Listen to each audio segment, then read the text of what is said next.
शुरू।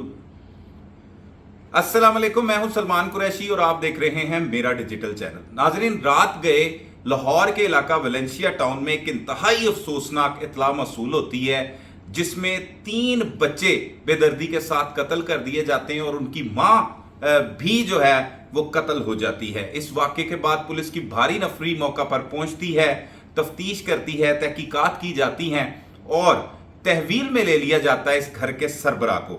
इस घर के सरबराह का ताल्लुक जो है वो पसरूर सियालकोट से बताया जा रहा है, लेकिन वो अमेरिकन नेशनल है और ये पूरी फैमिली 17 रोज कबल अमेरिका से ही वापस लाहौर में आए थे और लाहौर में आकर वेलेंशिया टाउन P1 ब्लॉक है, 32 नंबर घर है, गली नंबर 2 है, यहां पर इन्होंने किराए का मकान जो है वो हासिल किया और उसके बाद यहां पर रिहाइश इख्तियार कर ली।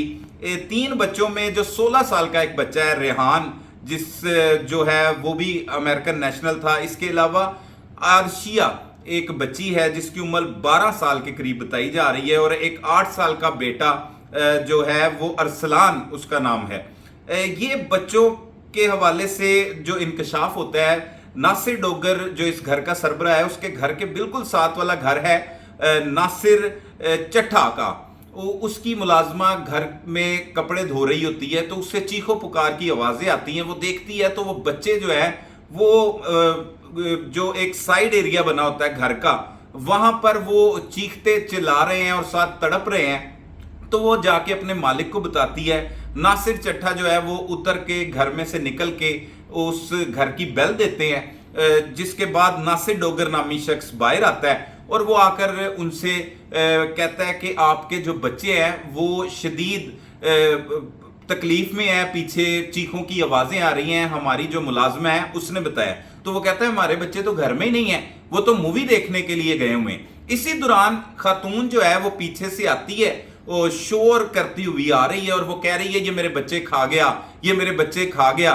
और ये अभी कह ही रही है तो नासिर चट्ठा उसकी तरफ देखते हैं तो वो खातून के भी मुंह से ब्लड आना शुरू हो जाता है और वो गिर के बेहोश हो जाती है। इस दौरान जो है वो मोहल्लेदार बड़ी तादाद में इकट्ठे हो जाते हैं, वहां की सिक्योरिटी भी मौका पर पहुंच जाती है, वो पुलिस को भी इतला देते हैं और उस खातून को करीबी अस्पताल में मुंतकिल कर देते हैं। लेकिन वो कुछ ही देर वहां पर रहती है और फिर वो भी अपने खाल के हकीकी से जा मिलती है, दम तोड़ जाती है।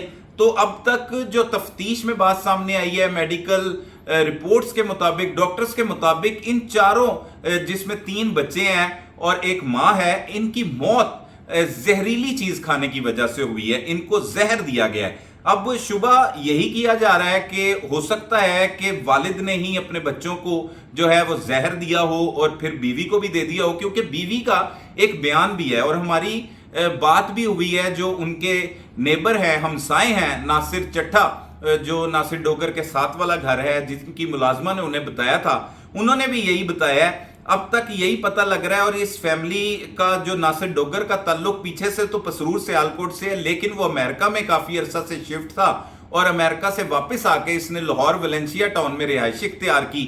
अब वो रिहाइश किस लिए इख्तियार की थी, क्या वजूहात थी, क्या तनाजा था, और जाते जाते खातून जो है वो भी उस पर इल्जाम आयद कर गई और उसके बाद उसे होश नहीं आया, बल्कि वो भी दम तोड़ गई, खाल के हकीकी से जा मिली। अब तक पुलिस की भारी नफरी जो है वो थाना काना में मौजूद है, वहां पर तफ्तीश की जा रही है। ना सिर्फ ऑपरेशन विंग पुलिस इस केस की तफ्तीश कर रही है, बल्कि इन्वेस्टिगेशन के पुलिस अफसरान भी मौका पर पहुंचे हुए हैं, जिसपे SSP इन्वेस्टिगेशन मोहम्मद नवीद कुरैशी भी मौका पर मौजूद हैं, SP investigation model town, SP operation model town और इस तरह जो दीगर फ्रांसिक की टीमें हैं वो भी मौका से शवाहिद इकट्ठे करते हुए दिखाई दे रहे हैं। उन बच्चों की तस्वीरें भी हम तक पहुंची हैं जो अपने नाजरीन को नहीं दिखाई जा सकती, क्योंकि YouTube पर इस तरह की तस्वीर नहीं लग सकती। बच्चे जो है वो जो साइड एरिया है वहां पर काफी तड़पने के बाद जैसे उन्होंने दम तोड़ा हो। 16 साल का एक बेटा है रेहान जिसका नाम है, आरशिया है 12 साल की एक बच्ची है और 7-8 साल का एक बेटा जो है वो अरसलान बताया जा रहा है। तो ये 3 बच्चे तो मुर्दा हालत में वहां पर पाए गए, इनकी लाशों को भी पोस्टमार्टम के लिए मुंतकिल कर दिया गया और खातून जो अलीना थी वो अस्पताल में दम तोड़ा, उसे भी मुर्दा खाने मुंतकिल कर दिया गया। पुलिस हुकाम का कहना है कि कुछ ही देर में जो है वो मजीद इंकशाफात मुतवक्को है और हकायक सामने आएंगे कि इसके पीछे असल में वजूहात हैं क्या, किस तरह से ये कत्ल की भयानक और खौफनाक वारदात हुई हैं। जितनी भी इतलात थी हमने अपने नाजरीन तक सबसे पहले पहुंचाने की कोशिश की है। अब तक यही मालूमात जो है वो सामने आई हैं। मजीद इस केस में जो भी अपडेट होगी उससे भी हम आपको आगाह करेंगे। तब तक के लिए अपने मेजबान सलमान कुरैशी को इजाजत दीजिए। अल्लाह ने के बाद।